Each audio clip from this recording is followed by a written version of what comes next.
بسم اللہ الرحمن الرحیم۔ السلام علیکم جی۔ یہ سوال کم و بیش روز ہی موصول ہوتا ہے کہ ایسی کیفیت جس میں انسان غصے میں ہوتا ہے، جذبات کا شکار ہوتا ہے، ایک رد عمل کی کیفیت ہوتی ہے، انسانی عقل جس طرح ٹھنڈے دل و دماغ کے ساتھ بالعموم فیصلے کرتی ہے، ایسی آپا دھابی، ایسی انبن کی صورت پیدا ہو جاتی ہے کہ انسان اشتعال میں آ کر اپنی اہلیہ کو طلاق دے دیتا ہے۔ تو اس جذباتی انداز میں، اس غصے، اس مغلوبیت کے عالم میں کیا طلاق دینے سے طلاق واقع ہو جاتی ہے؟ پہلا سوال۔ اور دوسرا سوال جو بالعموم پوچھا جاتا ہے اسی ضمن میں، وہ یہ کہ اس کیفیت میں آدمی ایک کے بجائے 3 طلاقیں دے بیٹھتا ہے، تو جب وہ 3 دفعہ ایک ہی ساتھ طلاق دے دے تو کیا طلاق واقع ہو جاتی ہے؟ ہمارے استاد جناب جاوید احمد غامدی صاحب کے ضمن میں کیا نقطہ نظر ہے، وہ اپنی کتابوں میں کیا بات بیان کرتے ہیں؟ غامدی صاحب کے نزدیک رد عمل، غصے، جذبات، اشتعال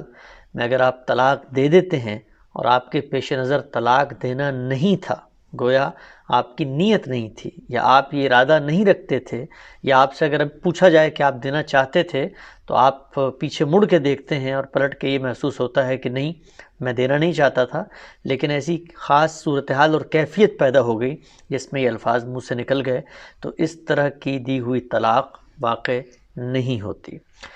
پہلی بات۔ دوسری بات یہ کہ اگر آپ نے 3 طلاقوں کو ایک ساتھ دے دیا ہے اور یہاں پر بھی صورتحال یہی تھی کہ آپ محض غصے اور جذبات میں یہ کام کر بیٹھے ہیں، تو طلاق تو اصلاً واقع نہیں ہوگی، لیکن آپ یہ کہتے ہیں کہ نہیں، میں ایک طلاق دینا چاہ رہا تھا لیکن شدت جذبات سے میں نے 3 دے دی ہیں، تو اس صورتحال میں بھی ایک ہی طلاق سمجھی جائے گی۔ اگر آپ ایک طلاق دینے کا ارادہ رکھتے تھے، بقیہ جو 2 طلاقیں آپ نے اس کے ساتھ دے دی ہیں وہ تسلیم یا تصور نہیں کی جائیں گی۔ غامدی صاحب کی جو یہ رائے ہے اس کی بنائے استدلال کیا ہے؟ اور ہمارے جلیل القدر علماء اور فقہا بالعموم جو اس ضمن میں نقطہ نظر رکھتے ہیں اس سے ہمیں اتفاق کیوں نہیں ہے؟ علماء کا نقطہ نظر ہم پہلے جان لیتے ہیں۔ علماء کے ہاں یہ بات بالکل سادہ ہے کہ آپ نے غصے میں، جذبات میں، رد عمل میں، اشتعال میں، ہنستے ہوئے، روتے ہوئے جیسے بھی طلاق دی، طلاق واقع ہو جائے گی، پہلی بات۔ اور اگر آپ نے 3 طلاقیں ایک ساتھ دے دیں تو 3 کی 3 واقع ہو جائیں گی، گویا اللہ نے آپ کو جو حق دیا تھا 3 طلاقوں کا وہ آپ نے استعمال کر لیا۔ اب آپ کی بیوی ہمیشہ ہمیشہ کے لیے آپ سے دور ہو جائے گی، آپ نہ اس کے ساتھ رہ سکتے ہیں، نہ آپ اس کے ساتھ کوئی رجوع کا معاملہ کر سکتے ہیں۔ علماء کے استدلال کی بنیادی طور پہ 2 دلیلیں ہیں۔ ہمارے علماء کرام یہ کہتے ہیں کہ یہ بات تو طے ہے کہ قرآن مجید نے طلاق دینے کا ایک طریقہ بیان کیا ہے، طلاق سے پہلے کا ایک پورا طریقہ بیان کیا ہے کہ بیوی کو اگر آپ روک سکتے ہیں روک لیں، دونوں طرف سے اگر جھگڑا ہو چکا ہے تو حکم کو بٹھائیں، کوئی صلح صفائی ہو نہیں ہو سکتی تو پھر ایک پورا طریقہ ہے جو سورہ بقرہ میں بیان کیا گیا ہے، اور وہ یہ کہ آپ نے مدت کی رعایت سے طلاق دینی ہے، اور ان دنوں میں دینی ہے جب وہ ایام میں نہ ہو، تاکہ معلوم ہو کہ اس کا پیٹ کی کیا صورتحال ہے، بچے کی پیدائش تو یہاں پر نہیں ہو رہی۔ تو طلاق کا ایک پراپر طریقہ ہے، اور ایک طلاق دی جائے گی، اور اس کے بعد وقت گزرنے کے بعد خاتون گھر چلی جائیں گی، اور اس کے بعد اگر آپ چاہتے ہیں تو آپ ان سے دوبارہ نکاح بھی کر سکتے ہیں۔ لیکن ہمارے علماء کرام یہ کہتے ہیں کہ مان لیا کہ قرآن مجید نے یہی طریقہ بیان کیا ہے اور یہی درست طریقہ ہے طلاق دینے کا، لیکن اگر کوئی 3 طلاقیں ایک ساتھ دے دیتا ہے تو اب یہ مان لیا کہ غلط طریقہ ہے، لیکن یہ دینے کے بعد 3 طلاقیں نافذ ہو جائیں گی۔ اس کی دلیل وہ یہ دیتے ہیں کہ قرآن مجید کے باقی احکامات پر غور کرنے سے ہمیں یہ معلوم ہوتا ہے کہ اگر آپ کوئی کام غلط طریقے سے بھی انجام دہی ہو اس کی، تو وہ بہر کیف نتیجہ خیز ہو جاتا ہے۔ مثلاً وہ یہ کہتے ہیں کہ اللہ نے منع کیا ہے کہ آپ نے کسی شخص کی جان نہیں لینی، لیکن اگر آپ کسی کو غلطی سے قتل کر دیتے ہیں تو اب اس کا ایک نتیجہ ہے جو مرتب ہوگا، اور وہ یہ کہ آپ کی غلطی کے نتیجے میں بھی آپ پر کفارہ عائد ہوگا، آپ پر جرمانہ، آپ پر جو سزا ہے شریعت کی وہ نافذ کی جائے گی۔ لہٰذا اگر قرآن کے بتائے ہوئے طریقے کے برخلاف آپ کسی طریقے سے طلاق دیتے ہیں تو اس کو بھی نافذ ہو جانا چاہیے ہے۔ ہمارا اس بارے میں نقطہ نظر یہ ہے کہ یہ جو مثال پیش کی جاتی ہے، مثال کے طور پہ قتل خطا کی، تو اس خطا کے قتل میں خطا کی صورت میں کیا کوئی جرمانہ عائد ہوتا ہے، اس کا فیصلہ بھی اللہ کی شریعت نے کرنا ہے۔ یعنی اگر قرآن مجید نے قتل خطا کی صورت میں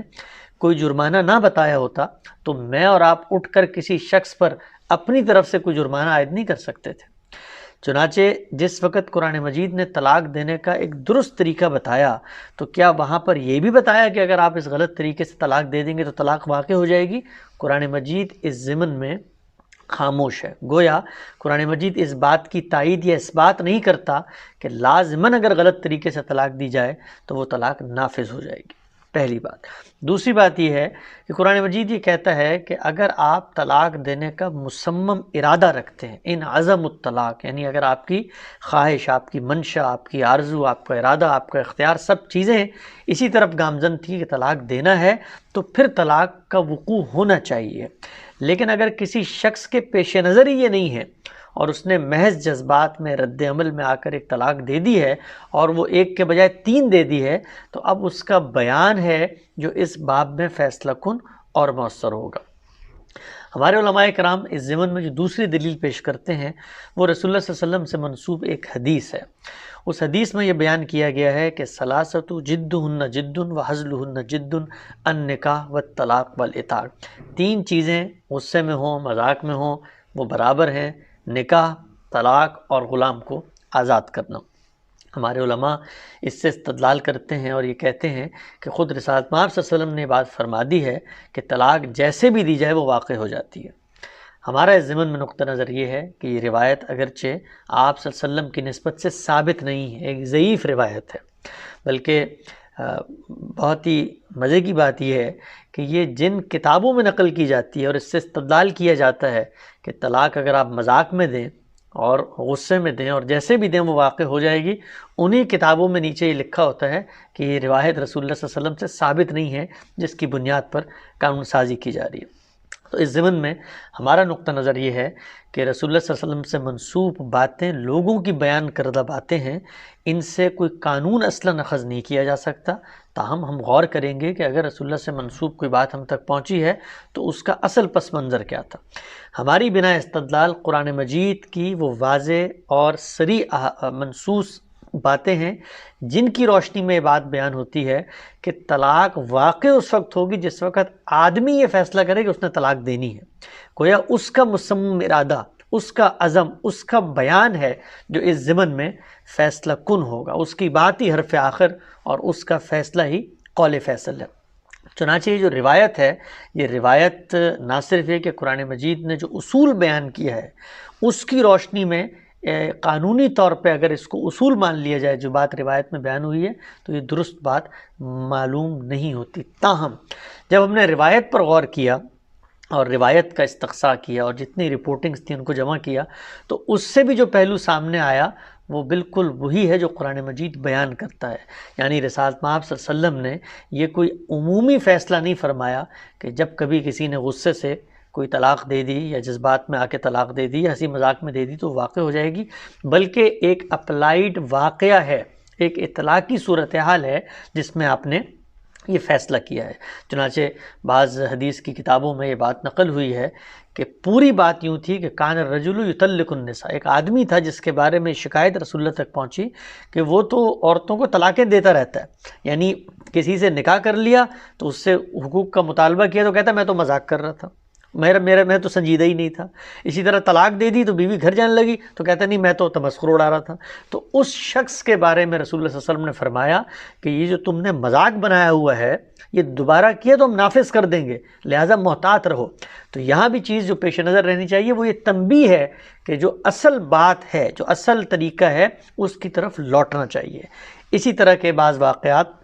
ہمیں سیدنا عمر کے عہد میں ملتے ہیں کہ آپ نے بھی ایک سختی کے ساتھ فیصلہ کیا کہ اگر کوئی شخص اب یہ کام کرے گا تو میں نافذ کر دوں گا۔ گویا اس میں بھی یہی پہلو مضمر ہے کہ یہ کام نہیں کرنا چاہیے اور اس کام سے لوگوں کو دور رہنا چاہیے۔ تو یہ اجتہادی اطلاق ہے قرآن مجید کی اس نص کی روشنی میں کہ اصل طریقہ طلاق دینے کا تو یہی ہے کہ ٹھنڈے دل و دماغ سے طلاق دی جائے، اس کے لیے 2 گواہ بنائے جائیں، اس کے لیے پروسیجر اپنایا جائے، اور اگر کوئی لا آف دی لینڈ ہے طلاق دینے کا تو اس کو اپنایا جائے۔ جب تک وہ مؤثر نہیں ہوگا تو طلاق بھی مؤثر نہیں ہوگی۔ تو پوری گفتگو کا خلاصہ یہ ہے کہ جذبات، رد عمل اور ایک انبن کی صورتحال میں، ایک اشتعال کی صورتحال میں، ایک ایسی صورتحال میں عقل کام نہیں کرتی، اگر آپ طلاق دیتے ہیں تو وہ طلاق مؤثر نہیں ہوتی۔ اگر آپ کا ماننا یہ ہے کہ آپ نے جذبات میں دی تھی تو آپ کا بیان ہی قابل قبول ہے، آپ کے منہ سے نکلے ہوئے الفاظ پر کسی شخص کو کوئی فیصلہ دینے کا حق نہیں ہے، پہلی بات۔ دوسری بات یہ کہ اگر آپ 3 کا عدد بول کر طلاق دے دیتے ہیں، اور اگر تو آپ کے پیش نظر طلاق دینا تھی ہی نہیں تو طلاق واقع نہیں ہوئی، لیکن اگر آپ کہتے ہیں کہ نہیں میں 1 دینا چاہتا تھا اور اشتعال میں اور ایک چیز کو زیادہ حتمیت کے ساتھ بیان کرنے کے لیے میں نے 3 کہہ دیا، تو پھر 1 طلاق ہے جو واقع ہوگی اور آپ کے پاس رجوع کا حق ہمیشہ برقرار رہے گا۔ اس کی مزید تفصیلات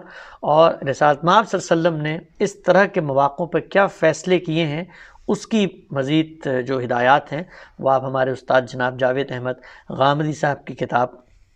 میزان میں قانون معاشرت کے ضمن میں طلاق کے باب میں پڑھ سکتے ہیں۔